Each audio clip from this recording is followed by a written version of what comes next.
Hello students, let's continue chapter 13 of maths of class 8th, that is direct and inverse proportions. In this video we will discuss about inverse proportion. In my previous video I have told you about proportion and direct proportion. Students, when two ratios are equal, so we can say that they are in proportion. Now inverse proportion or indirect proportion. Two quantities may change in such a manner that if one quantity increases, the other quantity decreases and vice versa. Vice versa means in opposite way. So students, direct proportion में क्या था कि two quantities हैं, या तो दोनों increase होंगी या डिक्रीज होंगी. एंड इनवर्स प्रोपोर्शन में एक क्वांटिटीज इंक्रीज हो रही है तो दूसरी क्वांटिटी डिक्रीज होगी. Clear students? एग्जाम में जब क्वेश्चन आएगा तो क्वेश्चन रीड करके तुम्हें ये क्लियर करना पड़ेगा कि जो क्वांटिटीज हैं वो इनवर्स प्रोपोर्शन में है या डायरेक्ट प्रोपोर्शन में है. अभी तो बुक में एक्सरसाइज से पता चल जाता है कि हमें डायरेक्ट प्रोपोर्शन से क्वेश्चन सॉल्व करना है या इनवर्स प्रोपोर्शन से क्वेश्चन सॉल्व करना है. बट एग्जाम में क्वेश्चन रीड करके तुम्हें पता करना होगा कि तुम्हें यहाँ पर इनवर्स प्रोपोर्शन यूज करना है या डायरेक्ट प्रोपोर्शन यूज करना है. सो इनवर्स प्रोपोर्शन में क्या हुआ कि टू क्वांटिटीज में से एक इंक्रीज होगा और अदर क्वांटिटीज डिक्रीज होगी. Clear? For example, as the number of workers increases, time taken to finish the job decreases.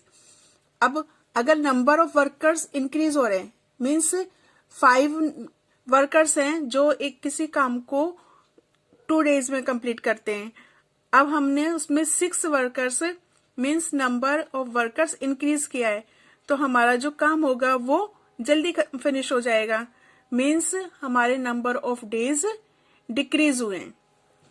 Similarly, if we increase the speed, the time taken to cover a given distance decreases. Same, अगर हमें 10 kilometre distance तक जाना है और हम speed increase करते हैं तो हमारा जो टाइम है वो कम हो जाएगा, मीन्स टाइम डिक्रीज हो रहा है. और अगर हम स्पीड डिक्रीज करते हैं तो हमें ज्यादा टाइम लगेगा, मीन्स टाइम इंक्रीज होगा. तो ये क्या हुआ? Inverse proportion. Now I will explain with an example. Zahida can go to her school in 4 different ways. She can walk, run, cycle or go by car. So students, firstly we will draw a table. Speed in kilometer per hour and time taken in minutes. Now so students, जब वो walk करके जाती है तो वो 3 kilometre per hour की speed से चलती है और वह 30 मिनट्स में डिस्टेंस कवर करती है. अब जब रनिंग कर रही है तो उसकी स्पीड इंक्रीज होगी, वो 6 किलोमीटर पर आवर की स्पीड से रन करती है एंड उसका टाइम कम हो गया, मीन्स वो टाइम 15 मिनट्स लेती है. देन साइकिलिंग, जब साइकिलिंग करती है तो स्पीड 9 किलोमीटर पर आवर हो जाती है एंड उसका टाइम, डिस्टेंस कवर करने का टाइम 10 मिनट्स रह जाता है. नाउ बाय कार, जब वे बाय कार जाती है तो उसकी स्पीड 45 किलोमीटर पर आवर होती है और टाइम यहाँ पर 2 मिनट्स रह जाता है.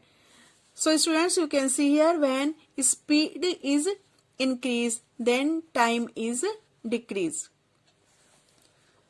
इन इनवर्स प्रोपोर्शन में हम यूज करेंगे x1 y1 is equal to x2 y2 is equal to x3 y3 is equal to x4 y4 and so on.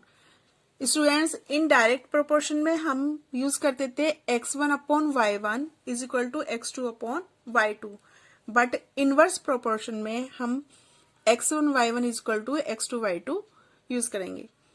Now x1 is 3, this is x1 x2 x3 x4, y1 y2 y3 y4.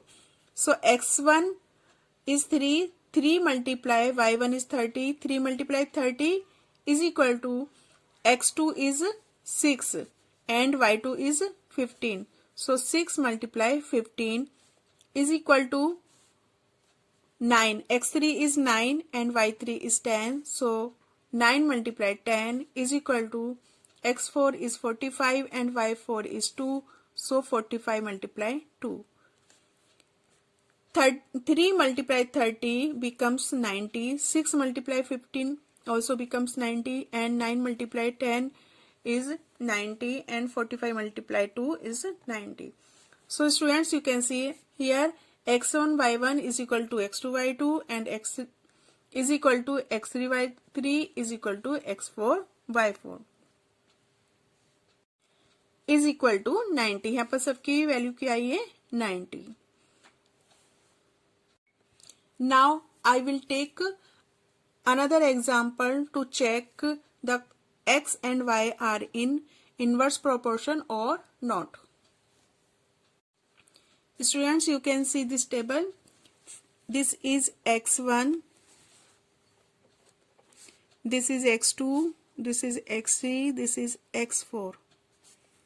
This is y1, y2, y3 and y4. अब हमें check करना है कि x and y inverse proportion में है या नहीं है. तो इसके लिए हमें क्या चेक करना होगा, x1 y1 is equal to x2 y2 is equal to x3 y3 is equal to x4 y4. So we will put the value of x1 and y1. 50 multiply 5 is equal to 40 multiply 6 is equal to 30 multiply 7 is equal to 20 multiply 8. 50 multiply 5 becomes 250 and 40 multiply 6 becomes 240. 30 multiply 7 becomes 210 and 20 multiply 8 becomes 160. So students, you can see here 250 is not equal 240, is not equal 210, is not equal 160. So x1 y1 is not equal x2 y2, x2 y2 is not equal x3 y3, x3 y3 is not equal x4 y4. So we can say that x and y are not in inverse proportion. Now we will meet again with new video. Thank you.